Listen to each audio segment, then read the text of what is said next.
బీఆర్ఎస్లోకి వచ్చి 2 నెలలు అవుతుంది.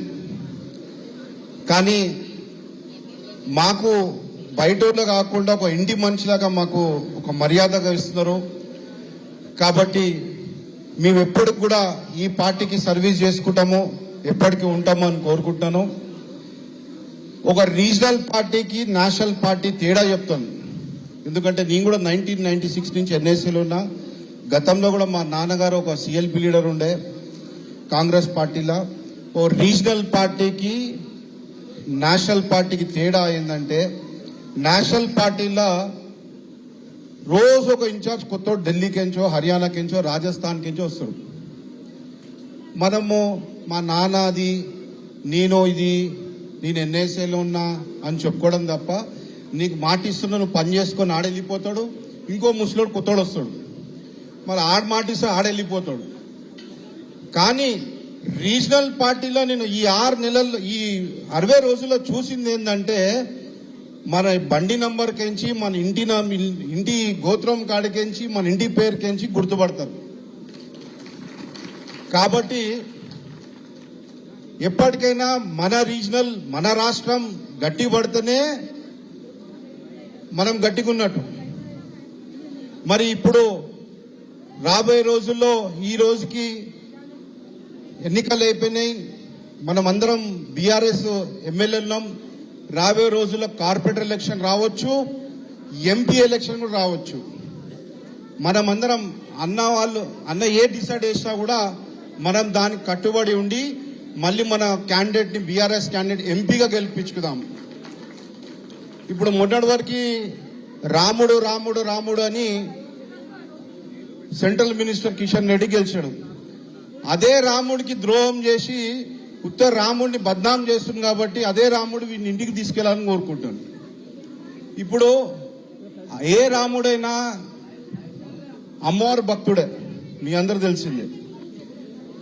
ఆ అమ్మవారి ఆశీస్సులతోటి మనమున్నాం.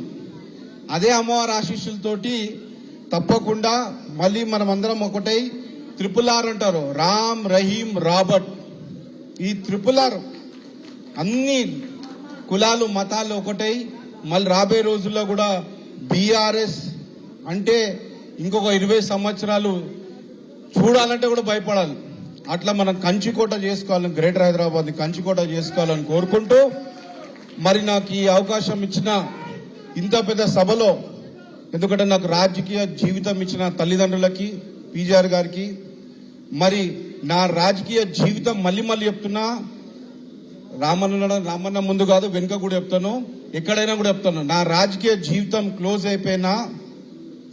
అయిపోతున్న పరిస్థితిలో నాకు కూర్చోబెట్టి నేను షాక్లో ఉండే, నువ్వు రా అని చెప్పి తెలుగు క్యాలెండర్ తీసి మంచి రోజులు ఏందో కేసీఆర్ గారు చూసి మంచి రోజు ఏదో చెప్తున్నారు.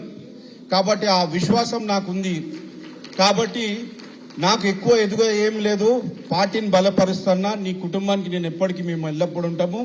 మరి నాకు బీఆర్ఎస్లో వస్తున్నాను అంటే జనరల్గా వేరే ఎమ్మెల్యే అమ్మ అన్న ఉండను, బిల్ల సైలెంట్ లోపల వర్క్ చేసుకోమని తర్వాత చూద్దాము అంటారు.